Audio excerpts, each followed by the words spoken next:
अस्सलामुअलैकुम नाज़रीन, मैं मोहम्मद असलम हुसैन सियासत की ख़बरों में आप सबका इस्तकबाल करता हूँ। आज 26 दिसंबर 2024 है। इस्लामिक तारीख़ के हिसाब से आज 23 जमादी सानी 1446 हिजरी है। पेश है आज की कुछ अहम खबरें। रियासत उत्तर प्रदेश की संभल की जामा मस्जिद के सर्वे के वक्त मुकामी मुसलमानों की मज़ामत और नतीजे में फूट पड़े तशद्दुद के बाद से उत्तर प्रदेश इंतज़ामिया यहाँ तीर्थ आस्थलों की तलाश में जुट गई है। इस मुहिम का आगाज़ यहाँ से हिंदुओं की नकल मकानी की वजह से 48 सालों से बंद पड़े एक मंदिर को इंतजामिया के ज़रिए दोबारा खोले जाने के बाद हुआ है। इस दौरान चंदोसी इलाके के मुस्लिम अक्सरियती मोहल्ले लक्ष्मणगंज में खुदाई के दौरान मलबा और मिट्टी के नीचे बरसों से दबा हुआ सीढ़ियों वाली बौली दरियाफ़त हुई है, जिसने महकमा आसार खदीमा को अपनी जानिब मुतवज्जह कर लिया है। महकमा आसार खदीमा की एक टीम ने इस जगह का दौरा किया और फैसला किया कि आगे की खुदाई बुलडोज़र से नहीं बल्कि एहतियात के तकाजे के पेश नज़र मजदूरों से करवाई जाएगी। चंदोसी में गुज़िश्ता 4 से 5 दिनों से एक मुकाम पर जारी खुदाई में सदियों पुरानी बौली बरामद हुई है। मीडिया रिपोर्ट्स के मुताबिक कई एक सीढ़ियों वाली इस कुएं की इमारत सतह दर सतह सामने आ रही है। आज के इस खबरनामे को नूरानी लिबास की जानिब से स्पॉन्सर किया जा रहा है। नूरानी लिबास की एंड ऑफ सीजन सेल सिर्फ आपके लिए। पार्टी वेयर हो, फेस्टिव एथनिक वेयर या फिर ट्रेडिशनल रेगुलर वेयर, सब कुछ 50% तक डिस्काउंट पर दस्तयाब है। 15 दिसंबर से जारी है हमारी एंड ऑफ सीजन सेल। नूरानी लिबास, नवाबी शहर का नवाबी नजराना, शेरवानी, पठानी और कुर्तों का खजाना। रियासत उत्तराखंड के शहर खरादी में एक इंटर कॉलेज के टीचर तिलक चंद्र जोशी को सिर्फ इसलिए मुअत्तल कर दिया गया है कि उन्होंने फ़िरक़ेवाराना हम आहंगी और एक दूसरे के मजहबी जज्बात का एहतराम करते हुए मुस्लिम तलबा को नमाज जुम्मा के लिए वक्त दिया था। इसके खिलाफ विश्व हिंदू परिषद और बजरंग दल शदीद एहतजाज किया, जिसके बाद इंतज़ामिया ने तिलक चंद को मुअत्तल कर दिया। डायरेक्टरेट ऑफ एजुकेशन ने भगवा अनासिर के दबाव में टीचर के खिलाफ कार्रवाई का दिफा किया है। ताहम इसके इस इक़दाम से एक बार फिर मुल्क के तालीमी इदारों में मजहबी अक़लियतों के साथ रवैये पर सवाल उठने लगे हैं। ये तनाज़ा तिलक चंद्र जोशी का एक वीडियो मंजर-ए-आम पर आने के बाद शिद्दत इख्तियार कर गया है। बतौर इंचार्ज प्रिंसिपल जुम्मे को उन्होंने मुस्लिम तलबा को नमाज जुम्मा के लिए 1 घंटे का ब्रेक देने का फ़ैसला किया। वीडियो में वो समझाते हुए नज़र आ रहे हैं कि उन्होंने 1 घंटे का ये वक्फ़ा देने का फ़ैसला इसलिए किया कि बसूरत दीगर तलबा की बड़ी तादाद जुम्मे को गैर हाजिर रहती है। उन्होंने अपने अमल को तालीमी ज़िम्मेदारियों और मजहबी फ़राइज़ के दरमियान तवाज़ुन पैदा करने की कोशिश करार देते हुए कहा कि तलबा नमाज जुम्मा अदा करने के बाद 1 घंटे के अंदर अंदर स्कूल में लौट आए थे। बहरहाल ये बात VHP और बजरंग दल के शरपसंदों की समझ में नहीं आई और उन्होंने स्कूल के ज़वाबित की खिलाफ वर्जी करार देते हुए एहतजाज किया। नतीजे में जोशी के खिलाफ कार्रवाई की गई। रियासत गुजरात के LG अस्पताल में एक मुस्लिम नौजवान को नर्सिंग का इम्तिहान सिर्फ इसलिए नहीं देने दिया गया क्योंकि इसके चेहरे पर दाढ़ी थी। इस मामले के वीडियो की बुनियाद पर द क्लियरन पोर्टल ने जो खबर दी है, इसके मुताबिक हाफिज अबू बकर को एग्जामिनर पुरोहित ने चेहरे पर दाढ़ी होने की वजह से गुजरात नर्सिंग काउंसिल के इम्तिहान में शिरकत नहीं करने दिया। वीडियो में देखा गया है कि वो अबू बकर को हिदायत दे रहा है कि इम्तिहान में बैठने से पहले शेव कर आएँ। इस वाक़े का वीडियो बनाने वाले शख्स ने एग्जामिनर को समझाने की कोशिश भी की और इन्हें मुतवज्जे किया कि ऐसा कोई क़ानून नहीं जो इम्तिहानगाह में दाखिल होने से पहले क्लीन शेव होना लाजमी करार देता हो। बहरहाल खातून एग्जामिनर इन दलाइल से कायल नहीं हुई। नाज़रीन, इन सब पर आपकी क्या राय है, कमेंट के ज़रिए ज़रूर बताइएगा। राजस्थान के तारीख़ी अहमियत के हामिल शहर अजमेर में वाक़ ख्वाजा मोइनुद्दीन चिश्ती रहमतुल्लाह अलैह का 813वां सालाना उर्स 28 दिसंबर को झंडे की रस्म के साथ शुरू होगा और माह रजब का चांद नज़र आने पर उर्स की रसूमात बाकायदा 2 या 3 जनवरी 2025 से शुरू हो जाएगी। उर्स का प्रोग्राम दरगाह कमेटी और खादिमीन की तंजीम अंजुमन ने जारी किया है। जारी करदा प्रोग्राम के मुताबिक दरगाह अजमेर शरीफ के 85 फीट बुलंद दरवाजे पर उर्स पर झंडा चढ़ाने की रस्म 28 दिसंबर को होगी। समाजवादी पार्टी के कौमी सदर अखिलेश यादव ने मुल्क के सबसे बड़े मजहबी मेला महाकुंभ की तैयारियों में हो रही बदइंतजामियों और लापरवाहियों पर बीजेपी की मरकजी और रियासती हुकूमतों पर सवाल उठाए। समाजवादी पार्टी सरबराह ने सोशल मीडिया प्लेटफॉर्म एक्स के साथ साथ अपनी पार्टी के लेटर हेड पर एक ऐसा बयान जारी किया है जिसने हुकूमत के तमाम दावों पर सवालिया निशान लगा दिए हैं। अखिलेश यादव ने कहा कि SSP खुद बांस से बने दफ्तर से काम कर रहे हैं, वो महाकुंभ की सिक्योरिटी का ख्याल कैसे रखेंगे। हालांकि हुकूमत की जानिब से इस साल महाकुंभ में 40 करोड़ से ज़ायद अकीदतमंदों के शरीक होने का दावा किया जा रहा है। रियासत बिहार में जेडीयू और बीजेपी में बढ़ते इख्तिलाफात को कम करने के लिए गिरिराज सिंह ने वज़ीर आला नीतीश कुमार को बाकायदा मक्खन लगाते हुए भारत रत्न देने का मुतालबा कर दिया। उन्होंने कहा कि वज़ीर आला नीतीश इस आला तरीन एजाज़ के असल हकदार हैं, इन्हें ये एजाज़ मिलना ही चाहिए। गिरिराज सिंह ने कहा कि आज अटल जी के यौम पैदाइश पर मैं सिर्फ इतना कहना चाहूँगा कि 2025 के असेंबली इंतखाबात में किसी को भी नीतीश कुमार को लेकर कोई कन्फ्यूज़न नहीं रहना चाहिए।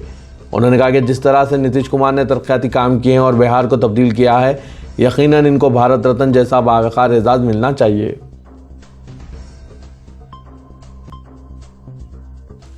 हिंदुस्तान में आटे की कीमतों में हालिया इजाफे ने अवाम की रोज़मर्रा की ज़िंदगी पर असर डाला है। आटा जो कि खाने की रोज़मर्रा की ज़रूरत है, अब 15 साल की सबसे बुलंद सतह पर पहुंच चुका है, जिससे अवाम की माली हालत पर दबाव पड़ा है। रिपोर्ट के मुताबिक दही इलाकों में आटे की कीमतों में इजाफे का असर ज़्यादा महसूस हो रहा है।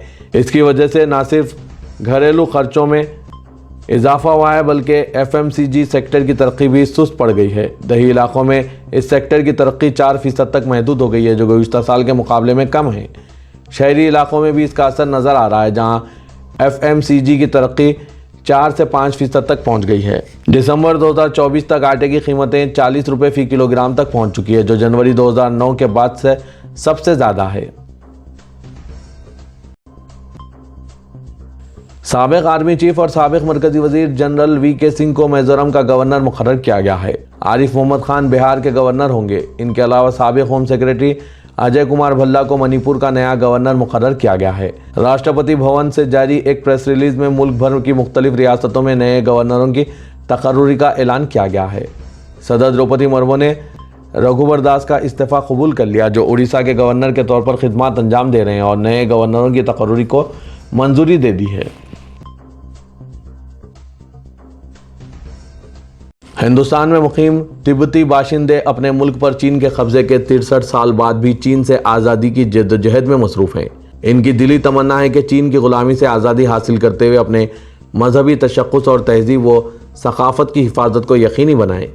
अपने इन अगराज़ व मकासद से हिंदुस्तानी अवाम और अहम सियासी शख्सियतों को वाकिफ़ करवाने के लिए तिब्बती बाशिंदों का एक वफ़द 20 रियासतों के दौरे पर निकला है। हिमाचल प्रदेश से 22 नवंबर को इस वफ़द ने अपनी यात्रा का आगाज़ किया और आज तेलंगाना के दारुल हुकूमत हैदराबाद पहुंचकर रुकन कानून साज कौंसल जनाब आमिर अली खां और दूसरी अहम शख्सियतों से मुलाकात की। इस मौके पर वफ़द के सरबराह Gonpo Dhundup, general secretary Tsering Chomphel, media officer Tenzin Lobsang ने जनाब आमिर अली खां को बताया कि चीन ने 1959 में तिब्बत पर कब्जा किया। दरअसल वो तिब्बत इस के बाशिंदों की मजहबी तशक्कुस और इनकी तहजीब व सकाफ़त और रिवायतों को तबाह व बर्बाद कर रहा है, जबकि हिमाचल प्रदेश के धर्मशाला में तिब्बत की जलावतन हुकूमत काम कर रही है। हिंदुस्तान ने हज़ारों की तादाद में तिब्बती बाशिंदों और इनके रूहानी रहनुमा दलाई लामा को पनाह दी है। इन लोगों ने मजीद बताया कि अब तक इस वफ़द ने 10 रियासतों का दौरा कर चुके हैं। रियासत तेलंगाना 11वीं रियासत है जिसका वो दौरा कर रहे हैं। इसके बाद वो कर्नाटक, गोवा, महाराष्ट्र जैसी रियासतों का भी दौरा करेंगे। वफ़द ने जनाब आमिर अली खां को तिब्बत की तहरीक आज़ादी से मुतालिक वाकिफ़ करवाया और बताया कि इन लोगों की तहरीक महात्मा गांधी की अदम तशद्दुद पर मबनी तहरीक आज़ादी के खतूत पर है। इन लोगों की यात्रा दिल्ली में इख्तिताम को पहुँचेगी। जनाब आमिर अली खां ने वफ़द को बताया कि हुकूमत तेलंगाना एक नई सयाहती पॉलिसी पर गौर कर रही है। ख़ास तौर पर बुद्धिस्ट सर्किट पर असेंबली में बहस हुई है। उन्होंने अपनी जानिब से मुमकिन ताउन का तयक़ुन दिया।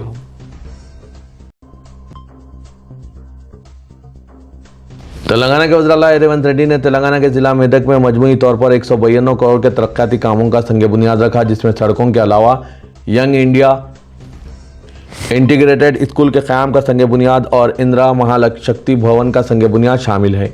चीफ मिनिस्टर रेवंत रेड्डी ने रियासती काबीना वज़रा के अलावा सदर प्रदेश कांग्रेस महेश कुमार गौर और दीगर कायदीन के हमरा क्रिसमस के मौके पर तारीख़ी CSI गिरजाघर में मुनक़िदा खुसूसी इबादत में शिरकत करते हुए गिरजाघर में मौजूद ईसाई बरादरी से खिताब किया। वज़ीर आला ने अपने खिताब के दौरान कहा कि उन्होंने सदर प्रदेश कांग्रेस की हैसियत से CSI चर्च का दौरा किया था और इस वक्त दुआ की थी कि वो बाहैसियत से चीफ मिनिस्टर इस चर्च का दौरा करेंगे। उन्होंने इस मौके पर मुनक़िदा खुसूसी इबादत में शिरकत के दौरान रियासत में ईसाई बरादरी की खिदमत का तज़किरा किया और कहा कि हुकूमत तेलंगाना भी ईसाई अक़लियत की तरक्की के लिए मुतअद्दिद इक़दाम कर रही है।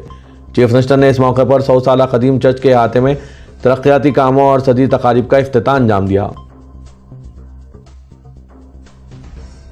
फार्मूला ई रेस केस में एक अहम तब्दीली में एंटी करप्शन ब्यूरो ने शिकायत कुनिंदा एम दाना किशोर प्रिंसिपल सेक्रेटरी महकमा बल्दी नज़्म व नस्र व शहरी तरक्की का बयान कलमबंद किया।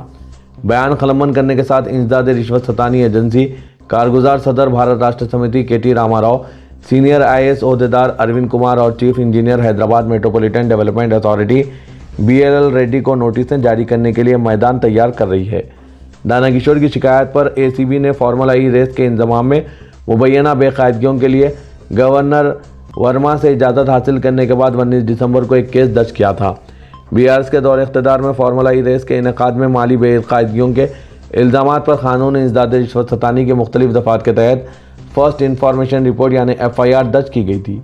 शिकायत में इल्ज़ाम आयद किया गया था कि क़वायद की सरई खिलाफ वर्जी करते हुए बरतानिया की फार्मूला ई ऑपरेशंस लिमिटेड और दूसरों को 54 करोड़ 88 लाख रुपए की अदायगी की गई। ये इल्ज़ाम भी आयद किया गया कि उस वक्त के वज़ीर इंडस्ट्रीज़ KT रामाराव की हिदायत पर हमदा ने RBI के रहनुमा खतूत की खिलाफ वर्जी करते हुए बरतानिया की कंपनी को रकम मुंतकिल की, जिसके लिए काबीना या महकमा फाइनेंस से इजाज़त हासिल नहीं की गई। KTR ने करप्शन के इल्ज़ाम मुस्तरद करते हुए कांग्रेस हुकूमत पर सियासी इंतकाम लेने का इल्ज़ाम आयद किया है। ग्रेटर हैदराबाद म्यूनसिपल कॉरपोरेशन एक ऑनलाइन पोर्टल अनकरीब मुतारिफ कर रही है ताकि गैर कानूनी तामीरात से और इमारतों से मुतालिक क़वायद की खिलाफ वर्जियों का सरगर्मी से पता लगाया जा सके और इनको हल किया जा सके। ये इक़दाम तेलंगाना हाईकोर्ट की जानिब से जारी करदा हिदायत के बाद उठाया गया, जिसमें गैर कानूनी तामीरात के खिलाफ सख्त इक़दाम करने पर जोर दिया गया था। इन खिलाफ वर्जियों में गैर कानूनी इजाफी मंजिलें, अवामी सड़कों पर गैर मिजाज तामीरात, मंजूरशुदा तामीराती मनसूबों से इनहराफ और सरकारी या निजी ज़मीन पर बग़ैर मुनासिब मंजूरा मनसूबे के तामीरात शामिल हैं। GHMC हदूद में इमारतों से मुतालिक 2.5 लाख मुकदमात हाईकोर्ट में ज़ेर दौरा हैं। बल्दिया के पास मुनासिब मेकानिज़म ना होने की वजह से दिन ब दिन केसेस में इजाफा हो रहा है। नया GHMC ऑनलाइन पोर्टल शिकायत के बाद नोटिस जारी करने से लेकर जायदादों को मुखफ़्फ़ल करने और इनदामी जैसी कार्रवाइयों की निगरानी करेगा ताकि गैर कानूनी तामीरात से निपटने में शफाफियत और जवाबदेही को भी यकीनी बनाया जा सके।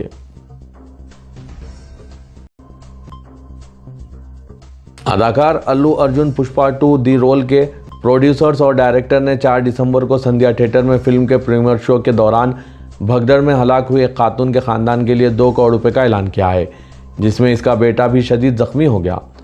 अल्लू अर्जुन के वालिद और नामूर प्रोड्यूसर अल्लू अरविंद ने किम्स हॉस्पिटल में ज़ेर इलाज श्री तेज से मुलाकात के बाद ये ऐलान किया। अल्लू अरविंद ने मीडिया से कहा कि चेक सदरनशीन Telangana state film development corporation Dil Raju के हवाले किया गया है।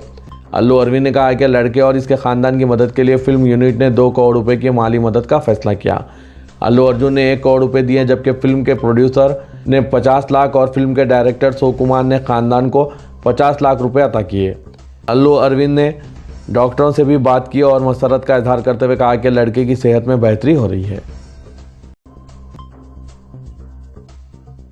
ट्रांसजेंडर्स की बहबूद और इनके लिए रोजगार के सिलसिले में चीफ मिनिस्टर तेलंगाना रेवंत रेड्डी की नई सोच के नतीजे में अब ट्रांसजेंडर्स हैदराबाद में भीख मांगने के काम के बजाय बाज़ाब्ता तौर पर ट्रैफिक सिग्नल्स पर वॉलंटियर्स के तौर पर शहर के मुंतखब ट्रैफिक सिग्नल्स पर ट्रैफिक को बाकायदा बनाने का काम अंजाम दे रहे हैं। कांग्रेस के सोशल मीडिया प्लेटफॉर्म पर एक वीडियो पोस्ट की गई जिसमें दिखाया गया है कि एक ट्रांसजेंडर पहले ट्रैफिक सिग्नल पर रुकी गाड़ियों में सवार अफराद से भीख मांगा करता था, ताहम अब ये ट्रैफिक वॉलंटियर के तौर पर खिदमत अंजाम दे रहा है, जिस पर इसकी बरादरी से ताल्लुक़ रखने वाला एक ट्रांसजेंडर इससे जज्बाती मुलाकात कर रहा है।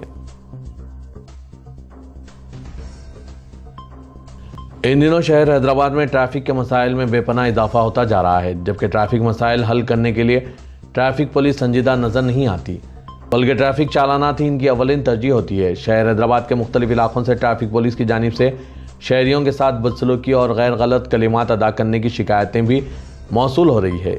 एक ऐसे ही वाक़े में शहर हैदराबाद के क़ल्ब में वाक़ इलाक़ा एबिट्स में बजाज शोरूम के पास ट्रैफिक पुलिस की टीम ने एक लड़के को बुरी तरह जदोकोब करने का मामला सामने आया है। लड़के की बाइक को पुलिस की पिकअप वैन यानी टोइंग व्हीकल ने उठा लिया था, जिसके बाद लड़के ने पिकअप वैन में मौजूद ट्रैफिक इंस्पेक्टर से बात कर रहा था कि टोइंग व्हीकल का ड्राइवर गाड़ी से उतरकर लड़के को जदोकोब करना शुरू कर दिया।